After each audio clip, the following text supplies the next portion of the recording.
Yeah, Arrowhead Chiefs. It's your girl, Miss Nicole. Queen of Hustle, baby. Started from the bottom, now we here. My homie at the start of his career. Let's go. Try to warn him early, hear the truth.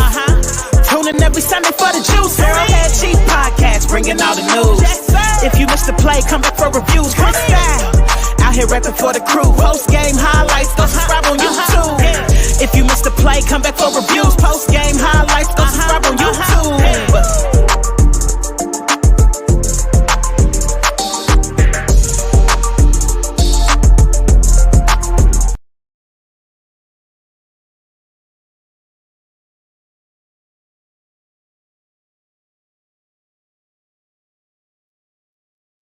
You're muted. My bad. What's up, Chiefs Kingdom? It's your boy Chris Dow. You're tuned into the Arrowhead Chief Podcast, episode 203. Hope everybody's having a good evening. We are here to break down the San Francisco 49ers, Kansas City Chiefs preview. We got a big game on Sunday afternoon. We got a special guest coming on, CG Ruthless, 49er content creator. What's going on, CG? How you doing, man? I've been doing pretty well, man. Last time we seen was Super Bowl 58, man. That was the last time. Yeah. Most definitely, man. It was a roller coaster ride, especially out here in Vegas. Man, you guys were deep out here. for sure. You guys were deep. I went to the opening night, and it was loud. It was loud for the 49er fans, man. Yeah, especially playing at the Raider Stadium. Who would have thought those two teams would have played there? It was a nightmare for the Raider fans. Oh, it definitely was. It was beautiful, though. It was beautiful. All right, man. Let's talk about the matchup, man. Tell of the tape. So you guys come in second yards per game with 420. We come in 10th. We come in 10th with 354 yards. You guys are sixth. Wait a minute. You guys are third with yards per game at 158, and we are 16th with 117. So, this is going to be a chess match like always. Kyle Shanahan versus Andy Reid, Patrick Mahomes.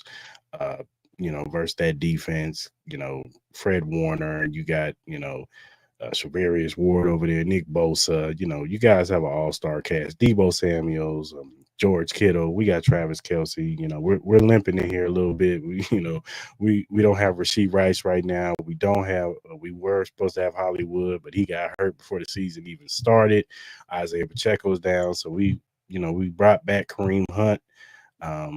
So yeah, man, and we got Juju Smith-Schuster out there. So it's going to be an interesting matchup, especially us coming off of a bye week. What Andy Reid and Matt Nagy has put together, Spagnuolo, what he's put together on the defensive side, and what you guys put together, because you guys are coming off of a big win with Seattle, but you guys got 10 days of rest, so you're able to take a step back and formulate a plan against the Chiefs. So as far as the tale of the tape, how are you guys feeling about how are you feeling about this matchup, should I say?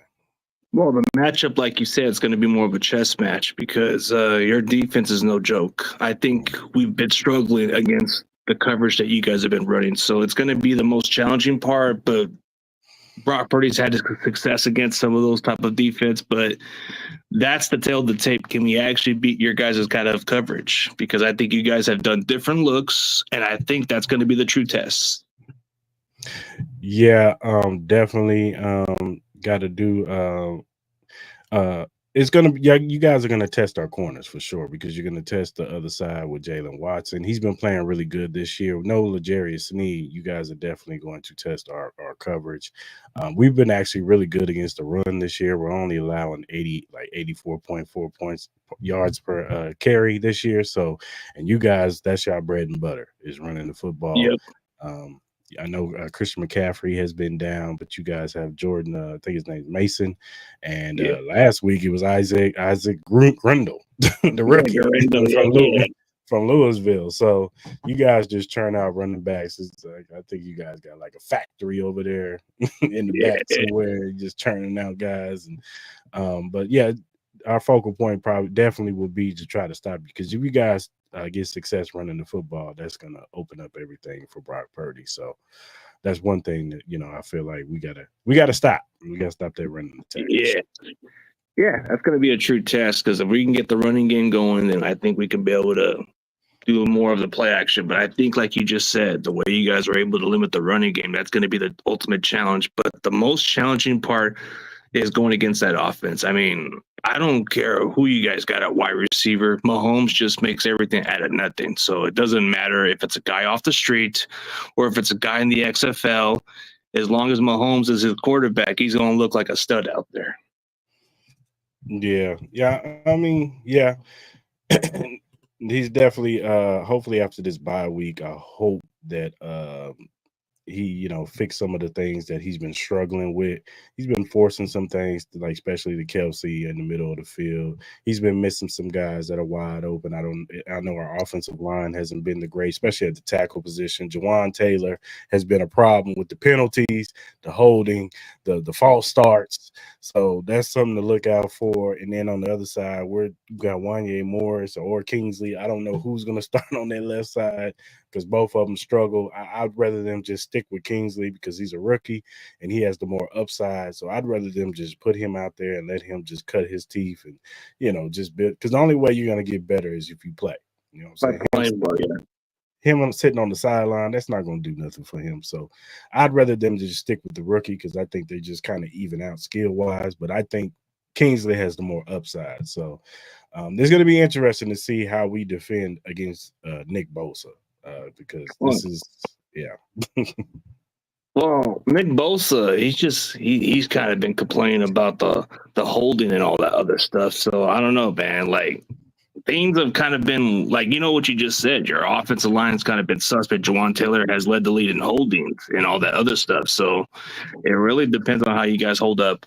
I think the challenging part of your offense is the red zone. You guys are ranked, if I'm not mistaken, you guys are ranked 31st or 30 in the red zone, even though we're ranked not too far off. Yeah, we're not good in the red zone. We just can't punch it in for whatever reason. I'm hoping, now that, Kareem Hunt has got his legs up under him, if we do get in the red zone, that they use Kareem Hunt a lot more. That's what he's known for, churning out those, tough yards. And he knows how to I love Isaiah Pacheco, but I think Kareem Hunt is actually a better reader, as far as reading the holes and where he needs to go in the gap or whatever. So I think he'll be better suited for the red zone. So hopefully we get in there, Andy doesn't do a trick play like he loves to do and have Patrick Mahomes run in motion and get the ball to Travis Kelsey or something. Hopefully just traditional hand the ball off to Kareem Hunt and let him just, get into the end zone. So I wanted to ask you, man, now you guys have, fared a little bit better these last two games, but before that, the Rams game and I want to say the Arizona game, you guys have had a little bit of problems in the fourth quarter, closing the door. And I just wanted to ask you, what do you contribute that to, why is that? Because if you think of the contribute, man, this goes way back into the Super Bowl. It's something that we can get over the hump at times. And I think it's a habit that we have yet to resolve. I mean, when you have a 10-point lead going into the fourth quarter, you have to find ways to close out games. But I think what's been holding us is Kyle Shanahan's kind of been too unpredictable, kind of getting too cute. And why pass the ball when you can just run the ball and kill the clock? That's been his Achilles heels since his coaching career.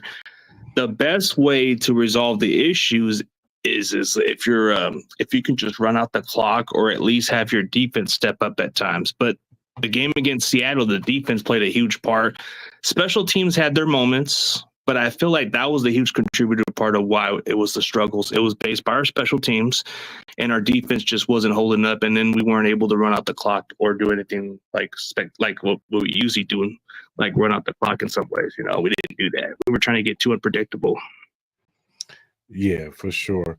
Yeah, I watched both of those games, and it's kind of crazy. You know what I'm saying? Like, it was good for you guys to get that win, against Seattle, but I was kind of concerned with the guy, the way you guys wasn't closing the deal. It's in some of these Yeah. games. You know what I'm saying? Letting teams get back into the game, especially that Rams game. I was Oh like, yeah. oh, like how they got what the Rams won? No. How? Yeah, yeah, but the problem was we kept it in the game with field goals. You can't be kicking field goals. That's why we've been in this big hole. When you have a 10-point lead, if you had a chance to score a touchdown, you gotta score a touchdown. Forget about kicking field goals. Yeah, yeah, I can feel you on that one for sure, for sure.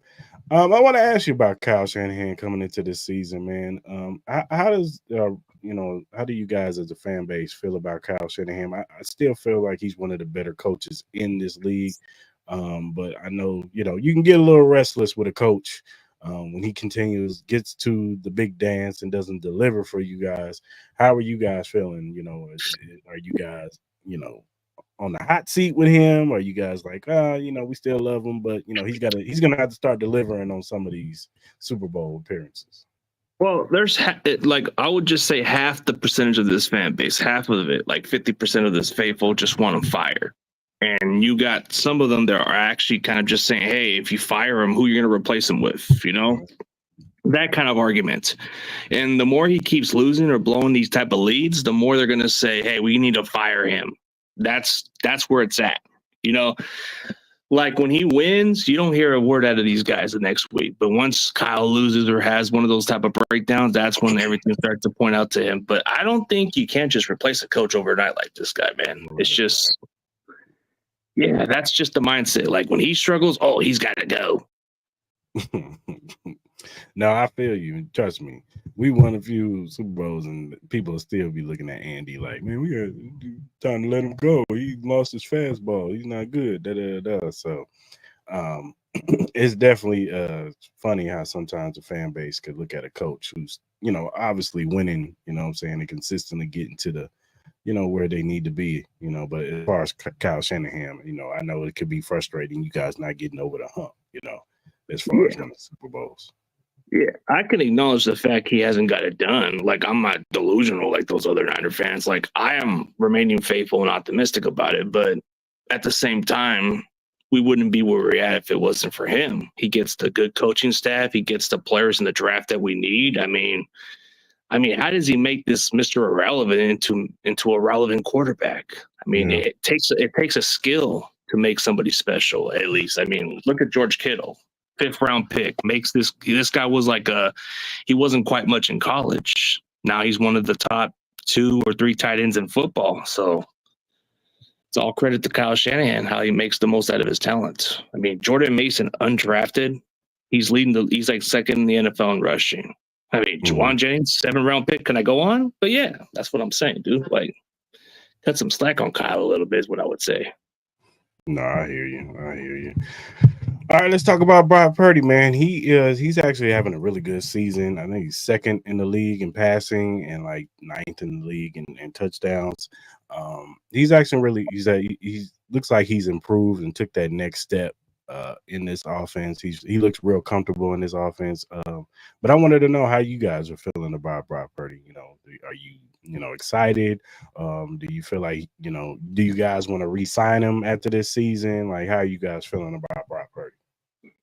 Well, half of this fan base, like I said, they're not really sold on him still. There's some of them that are still those Trey Lance fanboys, and then there's some that just not really sure about him. They look at him as a Jimmy G 2.0. Then you see this fan base more convinced. Like, I've seen enough of Brock Purdy, so I'm already at the point where you just need to give this guy the contract, build around this guy. So, yeah, this season, the stats say it all, dude. Like, I'm not saying he's better than Mahomes, but if you look at this season, the numbers kind of speak for itself. I'm not saying he's better than Mahomes, but if you want to debate the comparison stats, I mean, statistics, I know if it was going down to the 2-minute drive, I would go with Mahomes, of course. But if you look at the numbers, you can say that Mahomes has a little bit of production compared to what you saw with Purdy this year. Yeah, no. I'm not going to dispute that. Us the Chiefs Kingdom, we know that Mahomes can play a lot better than what he's been playing. Not all of it's on him, but some of it is on him. Some of the throws that he's made this season, some of the interceptions that he's thrown this year, especially the one leading to, the injury of Rashee Rice. We were not too happy about that one. But, we still, of course, we still love Mahomes. But, I have been impressed with what I've seen from Brock Purdy. I think he has taken a step forward this year. From what he was last year. And I feel like he's flowing in this offense, man. He definitely, I think he definitely can get you guys over the hump and take y'all to a Super Bowl, win one. Yeah. But to make this a fair argument, how do you feel the difference between Jimmy G and Brock Purdy? Are they anything similar? Like, let's just see how you think as an outside man. No, because I've watched Brock Purdy, and I feel like Brock can win games. I've never one time that I ever feel like Jimmy G can win. I feel like he couldn't lose you the game because I feel like he just did enough for you guys to keep you guys in the game. Didn't throw, if he didn't throw a bad pick, which he was prone to do, then you guys had more. You were more likely to win because he had just too many weapons around you. With Kittle and Debo and Ayuk and your running game, you know what I'm saying? You definitely had too much weaponry for him to, not be successful. But I just feel like with Purdy, I feel like he can win you games, especially with his legs, because he's showing that he can run a little bit too.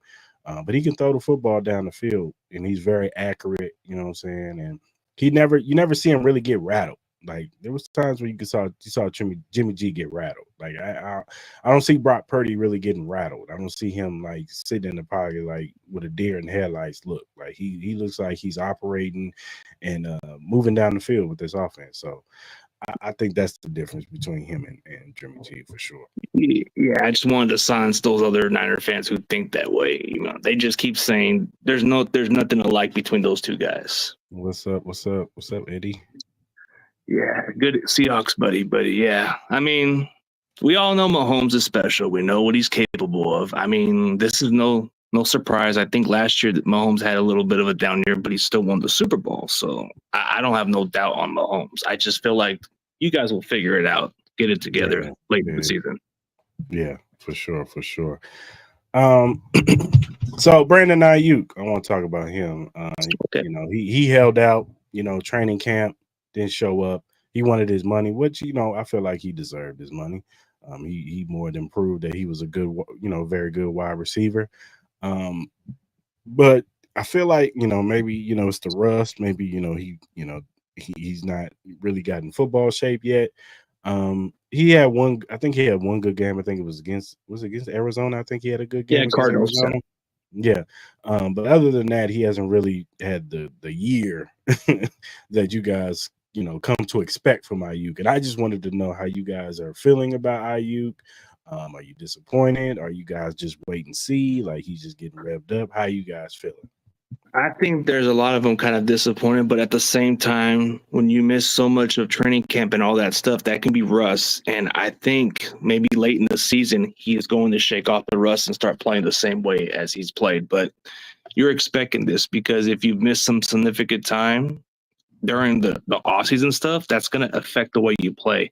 We had it with Bosa last year. Bosa didn't return until like almost like the season opener, So that can take like maybe 8 weeks or so for the player to get back to form, but that takes time for some of them. So it's no surprise. At least we had Jawan Jennings taking some of the big production this year. Yeah, for sure. Boogie, what's going on, brother? Thanks for watching, bro. But yeah, man, I'm just, we'll see, how he looks, towards the, as the season comes along. I just wanted to get your opinion as far as being a Niners fan, how you guys are feeling about Ayuk, and did you think he deserved the money that he got? I've been said this before, and you know what? I don't really think he deserves that kind of money. Maybe $26 million, to be real with you. But 30, it's because of the market is going up. That's why he's going up to that money. So I can understand the market worth, but I would say 26, in my opinion, would be the the worth. But hey, he got his money. Now you just have to produce and show up.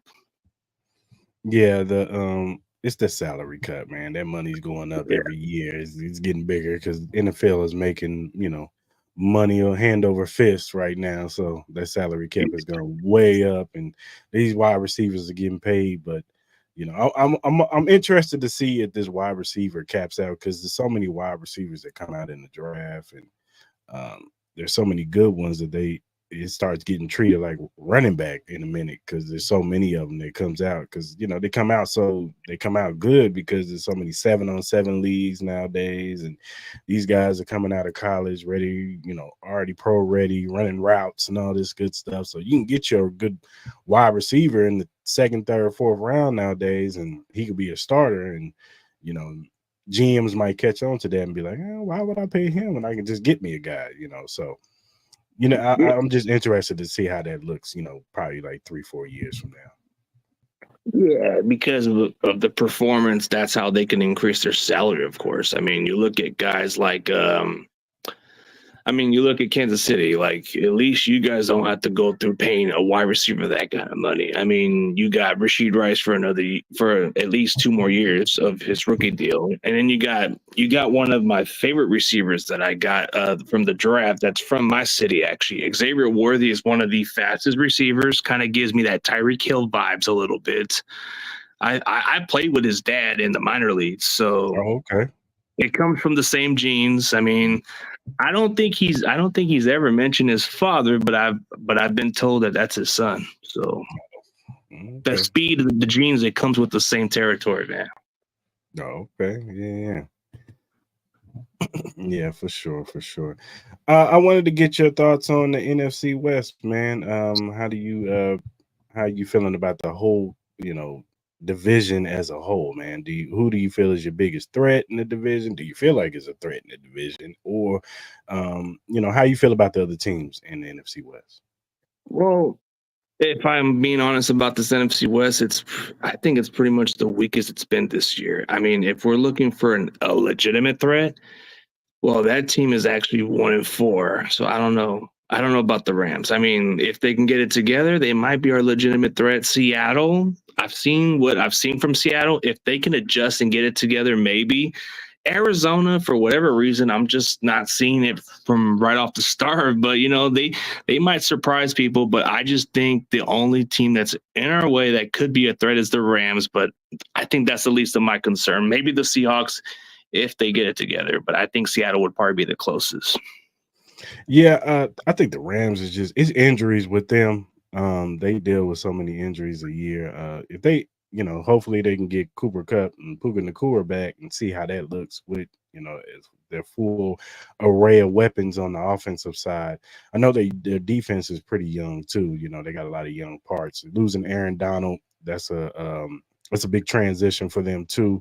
So working, those young defensive players that they got in the draft, losing Aaron Donald, and they don't have Puka Nacua or Cooper Kupp right now. So it depends on if they can get those guys healthy. As far as Seattle goes, it's just they miss so many opportunities and leave so much on the field because wide receiver wise, they can match up with anybody. You got DK Metcalf, Tyler Lockett, and Jackson Smith and Jigba, who was a very good wide receiver coming out of Ohio State. Their defense is young, but they got some parts over there too. They've made improvements. I know that what's his name, Mike McDonald, is their head coach. He's a rookie coach, so that has a little bit to do with it too. So he's probably learning on the fly himself. Arizona, I just think, they're so up and down and inconsistent. Like 1 minute they look like they can play with any team, and then you get last week where they get smoked by Green Bay. So it's just like you don't know what you're gonna get with Arizona. You don't know what you're gonna get from Kyler. They consistently trying to figure out ways to get the ball to Marvin Harrison Jr. It's just they're so up and down. And so I think it's your division to win, of course, but it's more so like you said, the Rams, if they can get it together and get healthy, they could possibly be a stumbling block. But yeah, right now, I don't see it. I don't see it right now. Yeah, like how do you feel about the AFC West? I just feel like I think outside of you guys, I don't know. Like I like the Chargers, but I don't think they're ready to make the step right now. No. Look, we knew that this division was going to be weak this year. I'm not a big Bo Nix guy as far as the Broncos go. I never will. I didn't, care for him in Oregon. I know he put up a lot of points, but I'm just not a big Bo. I'm not a big Sean Payton guy. I think Sean Payton is slightly overrated. I think, they call him this quarterback whisperer, but how can you be a quarterback whisperer when the quarterback you whispered to was already good when he was with the Chargers? So I don't think you're a quarterback whisperer. As far as the Chargers, I think Jim is a couple years away. I think I wouldn't be surprised if next year they make the playoffs, make a big playoff run. But I think they're a couple years away to contend for this division and possibly to contend for a Super Bowl. They got to get some more pieces around Justin Herbert, especially wide receiver wise. They have nothing over there, so their defense is old too. So it would be interesting to see what guys they get on that side of the football. But I expect Jim Harbaugh to get that thing right. He got it right with you guys when he was over there with you guys, Yeah. and he went to Michigan and did what he did in Michigan. So he's known for building programs. It wouldn't surprise me if they make it as a wild card because they're seventh seed. So you never know. Yeah, I could see them backdooring into the to the 7th seed, winning a couple games and surprising some people. But I just think that as far as them taking them serious, I think they're not right now. No. Yeah. So, all right, man. Let's go around the league, man. Some big trades happened today, man. Devontae Adams finally got what he wanted to go with his boy. You gotta worry about him. Aaron. He went to the Jets. They said he was there last night. He was on the Pat McAfee show. They talked to Aaron Rodgers every day, and he was in the background already in the room with him. So they had this trade dialed in as soon as they lost the game. So I know he's happy. He's over there. But I don't know if this moves the needle for the Jets. Yes, their offense is going to be slightly better. Yes, but the defense, they still can't get a pass rush. They still not good against the run. They got an interim head coach coming in there. So I don't know if this makes them better. I still think that they're a borderline maybe playoff team if they get the ball bounces a certain way, but I still think Buffalo is going to win this division. And speaking of Buffalo, they just upgraded their wide receiver position by going to get Amari Cooper, so that makes them better. They're back to being, I'm definitely putting them back at the top as far as them winning this division. Now that you give a weapon to Josh Allen to throw to, a solidified number one weapon. Is Amari Cooper what he used to be? No, but he still can get open on his own. He's still a quality number one wide receiver, and now you can let those other guys be 2, 3s, and 4s. So you ain't got to depend on them. They still got Dalton Kincaid, who's looking like he's going to be a breakout tight end in this league. So, and their defense is actually playing really good. They're flying around. So I think the trade for Amari Cooper is better than the trade for Devontae Adams. But what is your thoughts? Well, like you just said, I think Buffalo just needed that one number one receiver. I mean, even though Stephon Diggs was a big loss to them, but they moved on for better reasons. I feel like that's definitely going to give Josh Allen somebody to throw the deep ball to and somebody that he can rely to. I mean, we know what Amari Cooper is. I mean, he may not be the same player, but I still think he'll be a 1,000-yard type receiver. He'll still make defense respect his speed and here and there. I mean, it's going to make it easier for the other receivers. But then you look at the Jets, bro. How much talent do the Jets need, bro? I'm just not convinced. Like, don't you already have Garrett Wilson, who I think is a good receiver? I mean, you got Alan Lazar, who has connections with Aaron Rodgers, bro, and still not getting nothing out of it. And then you got Mike Williams. Is that not enough? Now you got to go get Devontae Adams, bro. I'm just not convinced with this Jets team. Mike Williams didn't look good last night, though. He dropped a couple passes the last pass, that was on Aaron Rodgers. That was a short pass. He tried to blame it on Mike Williams in the press conference, which was messed up. But that was a short pass, and Mike Williams tried to come back for it. And he slipped and ended up getting picked. So I don't put that on Mike Williams. But I don't know. He just looked like he didn't have no connection with Aaron Rodgers whatsoever. So, but yeah, I hear you. would Devontae Adams make them slightly better on offense? Of course, he's going to open things up for Garrett Wilson and Allen Lazard. So now that Aaron Rodgers doesn't have to depend on those two to be, even though I think Garrett Wilson is a number one wide receiver in this league. So I hear you, what I'm saying? And they got Breece Hall in the backfield, so I don't, I still don't think this moves the needle as far as them being Super Bowl contenders. I think they possibly can make the playoffs. That's it. Nah, but realistically, I think the only team that may give you guys a run for the money is maybe Buffalo at this point, because I feel like they just needed that number one receiver. I've seen enough from Buffalo. I like their defense. I mean, I look at teams like Baltimore. We've seen what they are. They're just not a team to finish in the big stage, but we see how Lamar is. But I feel like Buffalo, they just needed that go-to guy, and I think they got what they needed. So, yeah, I said I'm back to saying Buffalo is definitely a contender again with the Amari Cooper trade. Baltimore is interesting. I don't think their defense is as good as it was last year. So it's taking a step down. Yeah, it took a step back, especially losing Mike McDonald. I think that hurts him too. You got a new defensive coordinator in there. You lost some pieces. You got some rookies that are playing corner right now with Nate Wiggins. So it's going to be interesting to see if he gets better. He's made some plays, but he's definitely going to have to get better. And now Derrick Henry is looking like a win right now with them because he's running all over everybody. The thing about them is that when they get down, can they come back in a game? Because the knock on Baltimore Ravens is if you get a lead on them, you can beat them. They don't come back. No, because unfortunately Lamar can't throw them back into the game. He just can't. He can't because they're a run-based team. And once you get a comfortable lead on them, they can't run no more. You have to throw the football now. And you got to see if Zay Flowers and Rashad Bateman and Mark Andrews can he get them the ball in crucial moments to get them back in games and win big games, like you said. So it's going to be interesting to see that. The team that I'm interested in, I'm looking at them, is the Houston Texans. Yeah, because they do have the weapons on offense. Now I know Nico Collins is out for a couple of weeks, but I think when he gets back, everything will be fine.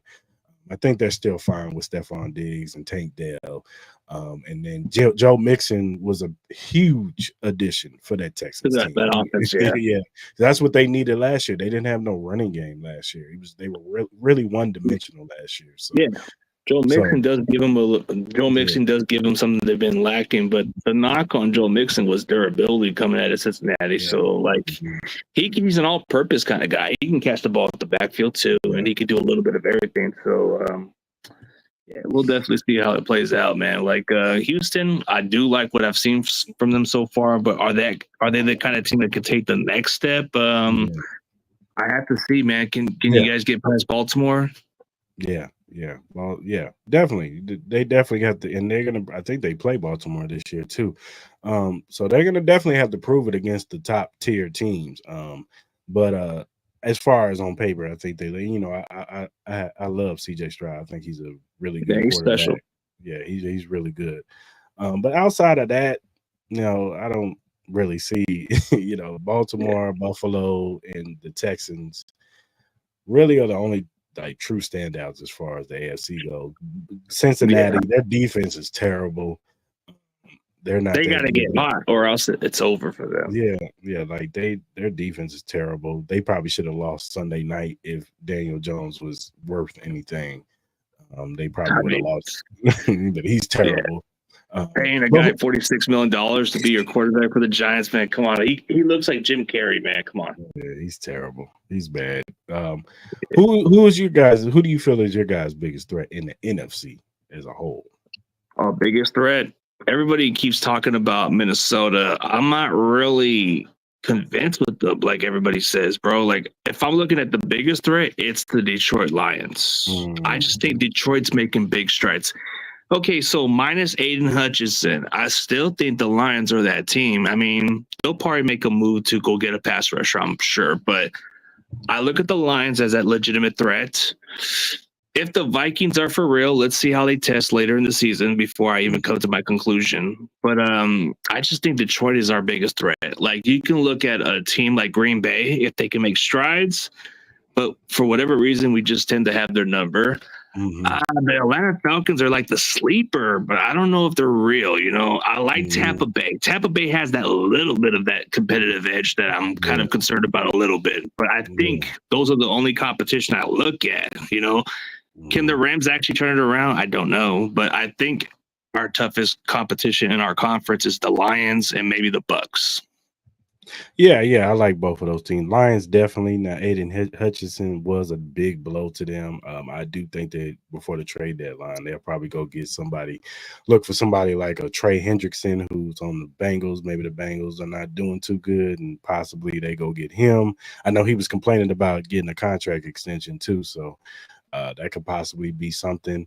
Or maybe the Raiders are selling Max Crosby, you know what I'm saying? That's what the word's out, but he doesn't say it's true. Maybe they go get Max. So, but yeah, their offense is just their offense is explosive. Now, Dallas is terrible, but they're explosive, man. They got too much weapon over there. Amon St. Brown and J-Mo has took a step forward as far as in that offense goes. Those two running backs with Gibbs and Montgomery, they're just they're a really good team. Dan Campbell's really got that team rolling. So he's that legitimate threat for sure. But like when you look at the other teams like Philadelphia, I'm not really feeling it with the Eagles. I thought it was terrible. Nick Sirianni I thought I was feeling the Eagles going into the offseason, but I'm not. It's like they don't have no identity. They're all deep shots. That's what they are. Jalen Hurts just throws the football downfield. That's their offense. They don't have nothing else to them. They don't get the ball to Saquon. I thought that's what you brought him here for. Like, get the ball to Saquon. I watched him last week against the Cleveland. Now, Cleveland actually has a really good defense, but their offense is terrible. Deshaun Watson is horrible. Like, there should be no reason why you should be struggling this bad against Cleveland. Like, you got too many weapons on this team. You got Saquon in the backfield. Get Saquon going. Like, even in the passing game, like, get him going. Yeah. Like, you got this quarterback, Jalen Hurts, who's supposed to be the franchise quarterback. But if you were to be more like, you're an outside looking in, bro. Like, do you feel like Brock Purdy is better than Jalen Hurts as far as talent wise, and even under the circumstances, if he didn't have this kind of supporting cast, who would do better? I'm giving Brock the edge right now because he's fared better these past few seasons. The thing about Jalen Hurts, man, is that I just think that they don't compliment his skills enough over there and with Philly. Like when Shane Steichen was over there, he knew how to use Jalen Hurts. That's when he had his best season. He knew how to use him. Like once they lost Shane Steichen and Jonathan Gannon, that team has looked totally different. They don't even look the same on defense. They look bad on defense. Their defensive line isn't as ferocious as it was. I know they lost Hassan Reddick, but they still got enough talent on that defensive line. It shouldn't be like this. Like they should be one of the top defensive line in this league. And it just seems like they're so inconsistent. It's just not the same. That secondary is just bad. Darius Slay is not the same player that he used to be. They got a lot of young guys back there too. So it's like, I don't know. I'm not feeling it. AJ Brown is a beast. Don't get it twisted. Devontae Smith is one of the better number 2s in the league as far as wide receiver. But and Goddard is he's pretty good. Yeah, Goddard is good, but it's just But I'm trying to, like, when I was doing some argument debates with some of these Eagle fans on Twitter, bro, they always bring up Brock with the Avengers. And I said, what is Jalen Hurts with? Ask me this. Ask me this. So if I'm asking you this question, doesn't Jalen Hurts around with the Avengers too? Yeah. AJ Brown, Devontae Smith, Saquon Barkley, Dallas Goddard. And that offensive line is pretty good. So I don't know what to say. Lane, what's his name? Lane Johnson. Yeah. And Mulata's not a slouch at tackle, so he's not bad. Is he though, Joe? He's had one great season. He had one great season. What has he done since then? See, I like a realistic fan that looks at it differently. But come on, Jalen Hurts. I like Jalen Hurts. I do like Jalen Hurts. I like Jalen too. But what has he done? What has he done? I mean, what did he do without AJ Brown? Bro, he didn't. He was like he had 170 yards and do squat. I'm just saying. I mean, now, look, I get it. Nick Sirianni is bad. He's a bad head coach, and that could be a reflection of that. But still, I'm just saying Dalen has had one great season, and remind you, going into that great season, a lot of people had questions. He was on his way out. If he didn't have that great season, he was on his way out. I'm just saying. I mean, I guess they had different opinions about it. It's all about perspective, you know. Yeah, it is. All right, man. Let's talk about the game, man.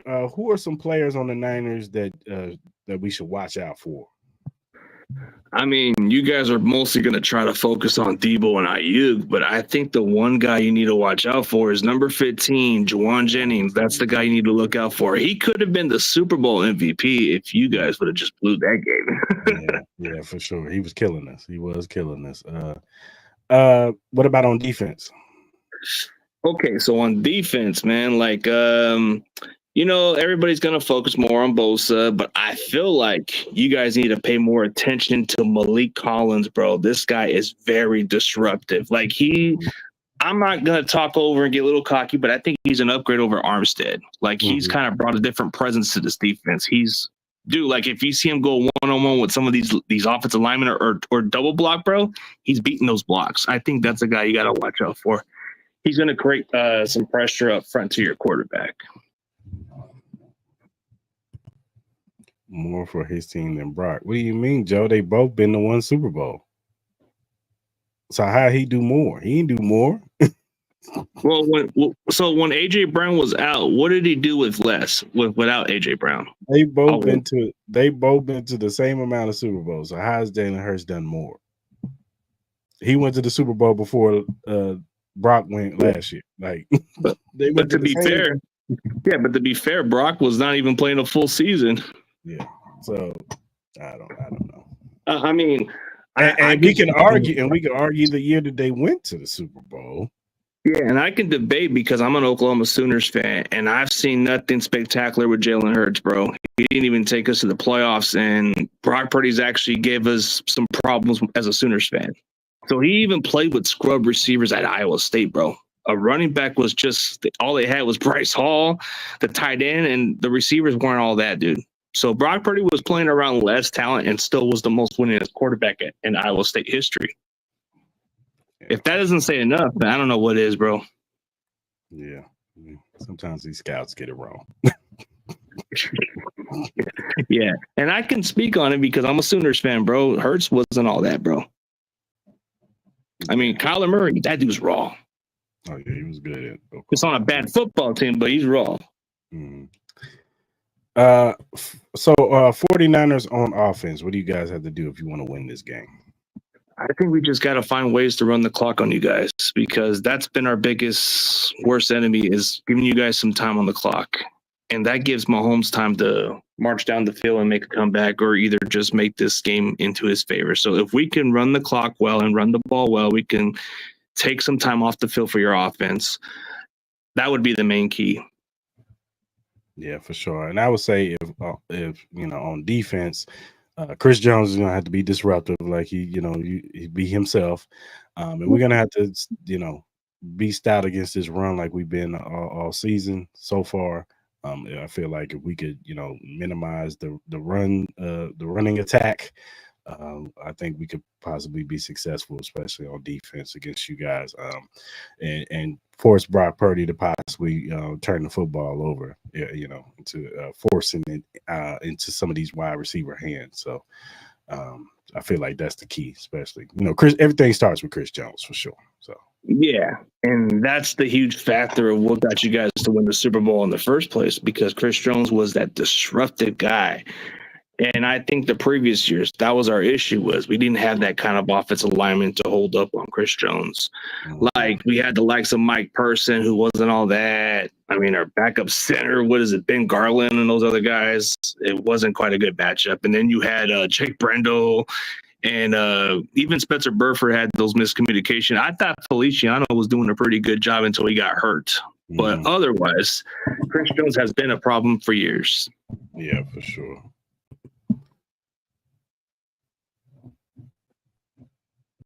Shut up, Joe. All right. 49ers on defense. What do you guys have to do? I feel like the best way for us to beat you guys on your offense is we got to find ways to pressure Mahomes, but try to take him down. Try to get him sacks here and there. Get him off his game a little bit. That would be the best way to go.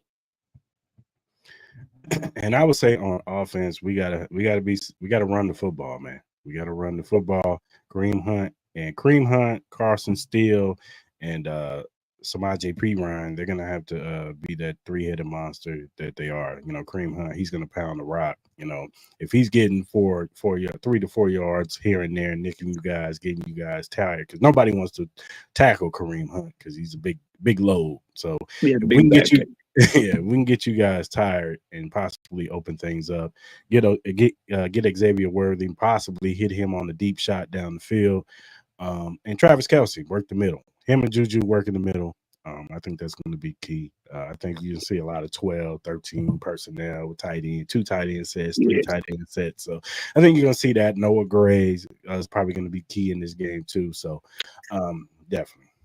Yeah, I think that's the key on how you guys are going to have to do is try to run the ball pretty well and wear out our defense. But if we're going to have a chance against your guys' offense, we're going to have to find ways to limit Travis Kelce from those big plays. We're definitely going to have to find ways to limit the big plays from Worthy, which I think is impossible. You just don't know what to expect from this kid. He might just make a big play here and there. But Juju, we just got to find ways. Like, he looks like he's fitting right into your offense than he was with the Patriots. So I think that's the key is the unknown. Can this defense step up? Can we play Green over Yadicum? Then maybe we can definitely limit the big plays. We'll see, man.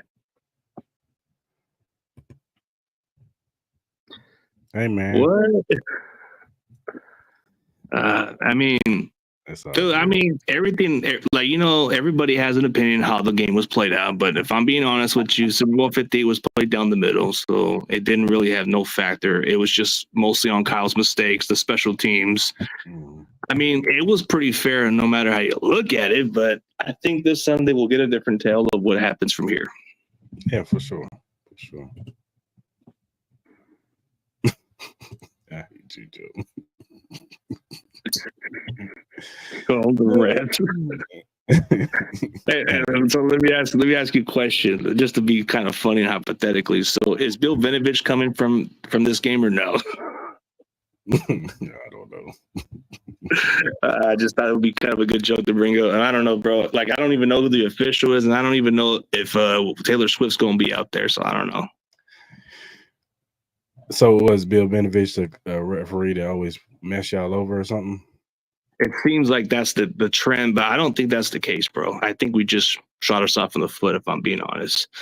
I mean, yeah, there is some of that, but I'm not going to make excuses about it, bro. We had chances to execute and close out the game, bro. Why did we even bother to just kick on overtime? That was on us. Oh, yeah. Yeah, for sure. All right, man. What's your score prediction, man? I feel like this is vengeance, dude. This has to be done. If this is not it, bro, then like they say, it's now or never. So I feel like this kind of gives me a little bit of the Eagles vibe game, but I don't expect it as a blowout. I expect it more of a close game, at least. I don't want to make it sound like I'm kind of feeling confident. I feel like if we get it going, I'm going to have to say the score will be 21-28 Niners. Maybe. Like, I just think maybe that's the vibe I'm feeling right now. Okay, I'm not mad at that. I'm gonna go 27-24 Chiefs. I think it's gonna be a tight-knit game. I think we're gonna be back and forth, but I think once again Mahomes gets the ball with like a minute left. We march it down into Harrison Buckner, game-winning field goal. So yeah. And not to take a knock on you guys, but I think this is where you guys tend to struggle in the early part of the season. So I think that doesn't have no meaning to it at that point. Yeah. Andy tends to pull out the vanilla sheets, play sheet. No, but I think this is the perfect time to beat the Chiefs at, because later in the season, that's when you guys are a different team. Yeah, we start rolling. Yeah. All right, CG, man. It's always a pleasure you coming on the show, man. Talking ball with you, dog. Hopefully we could talk again later on in the season. We're talking again about the Super Bowl matchup again for the third time.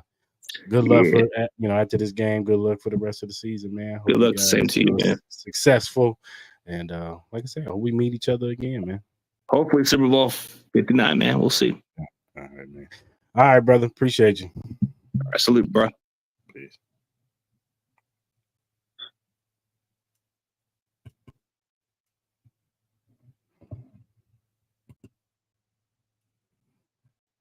All right, good people. Shout out to CG coming on the show. Has Pet even list assist? All right, good people. Appreciate y'all, watching the show today, man. Tapping in with us. Shout out to CG coming on the show.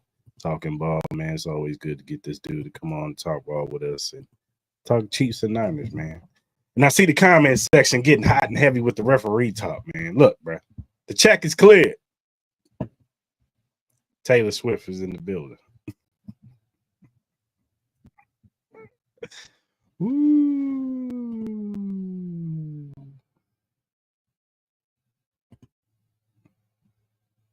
They all cry. All the quarterbacks cry. They all cry. Anyway, if you look down at the bottom, you see the link emqpodcast.com/locker-room. If you go to that link, you see the locker room access of all the podcasts under the Every Morning Quarterback umbrella. They got a 49ers one, they got a Patriots one, and they got ours, Arrowhead Chief Podcast. Click on the banner. You'll see all of our episodes from the recent to the past ones. Also, they have their own podcast. Check out their YouTube channel. They talk about everything NFL league-wide. They also talk about college football, and they give you betting tips for the week. So go ahead and subscribe to the channel at Every Morning Quarterback. Shout out to those guys over there.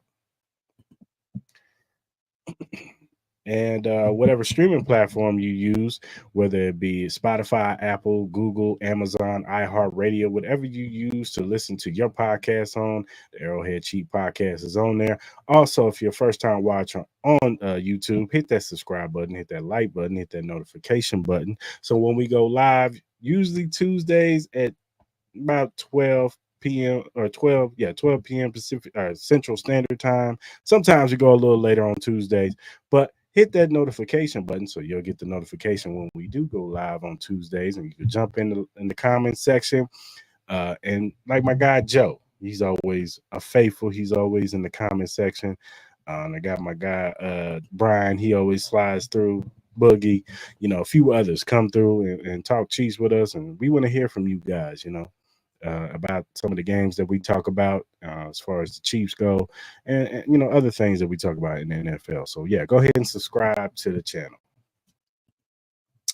And whatever social media platform you use, whether it be X, Facebook, Instagram, TikTok, Threads, whatever you use to do your social media, Arrowhead Chief Podcast is on there. You can follow us down here with the Chief Podcast. Follow us. We'll follow you back because we are not Hollywood. But Joe, what are we? We Hollywood. But yeah, man, go ahead and follow us. We'll follow you back. If you have a critique, feedback, if you have a question or a topic that's Chief related or NFL related, hit us up. DMs, email, and our mentions. Hit us up, and we like said question. If we like the topic that you want to bring to us, we'll bring it up on the show. We'll shout you out on the show because we want to show love to those who show love to us. So go ahead and hit us up and follow us, man.